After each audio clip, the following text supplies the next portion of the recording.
सांगली, मिरज आणि कुपवाड महानगरपालिकेने केलेल्या भांडवली मूल्यावर आधारित आकारलेल्या घरपट्टीचे समर्थन आमदार सुधीर गाडगीळ यांनी केलं आहे.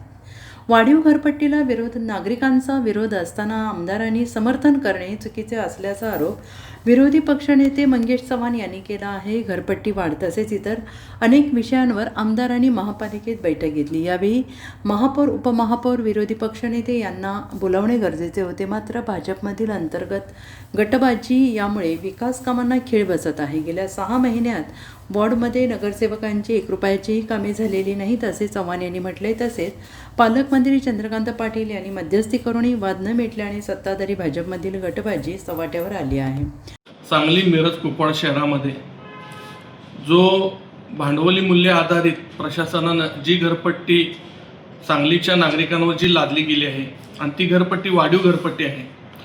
एका बाजूला या घरपट्टीच्या माध्यमातून सर्व सांगलीतली जनता नाराज असताना दुसऱ्या बाजूला सांगली विधानसभेचे आमदार सांगली महापालिकेमध्ये येऊन प्रेस घेतात, आयुक्तांना भेटतात व प्रेसच्या माध्यमातून जे सांगितलं जातं की घरपट्टी योग्य आहे आणि ती लोक भरायला तयार आहेत, हे कुठं तर चुकीच्या पद्धतीनं आहे असं आम्हाला वाटतं.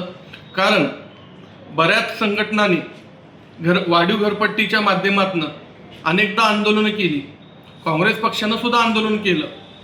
तर ह्या आंदोलनाच्या माध्यमातून एका बाजूला आंदोलन होत असताना प्रशासनाच्या लक्षात आल्यानंतर प्रशासनानं आंदोलनाच्या ठिकाणी येऊन काँग्रेस पक्षाच्या सर्व नगरसेवकांना आश्वासन देण्यात आलं की ज्या ज्या चुकीच्या पद्धतीनं घरपट्टी आकारली आहे त्यासाठी आम्ही कमिटी स्थापन करतो आणि त्या कमिटीमध्ये सांगलीतील संघटनातले एक सदस्य व नगरसेवक व अधिकारी यांना घेऊन घरपट्टी संदर्भात कमिटी स्थापन करतो आणि काही चुका प्रशासनाकडून झाल्या त्या एकत्र विचार करून त्या संपवण्याचं काम प्रशासनानं करतो. असं असताना एका बाजूला प्रशासनानं कमिटी स्थापन करतो म्हणून सांगितलं असताना आमदारांनी येऊन घरपट्टी बरोबर आहे असं सांगणं कुठं तर चुकीचं आहे, एवढं आपल्या माध्यमातून आम्हाला सांगायचं आहे. दुसऱ्या बाजूला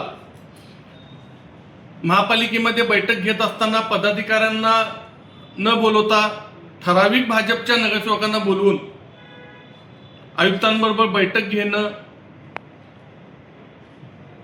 वेगळ्या विषयांवर चर्चा करणं. कारण आमदार फक्त भाजपचे नसून हे सांगली विधानसभेचे सर्व नागरिकांचे आमदार लोकप्रतिनिधी आहेत. त्यांनी विरोधी पक्षनेत्यांना बोलवणं गरजेचं होतं. आम्हाला न बोलवलं तरी चाललं असतं. निदान त्यांच्या प्रथम नागरिक असणारे महापौर आणि उपमहापौर ह्यांना तर बोलवणं गरजेचं होतं, पण त्यांना पण बोलवण्यात नाही आलं.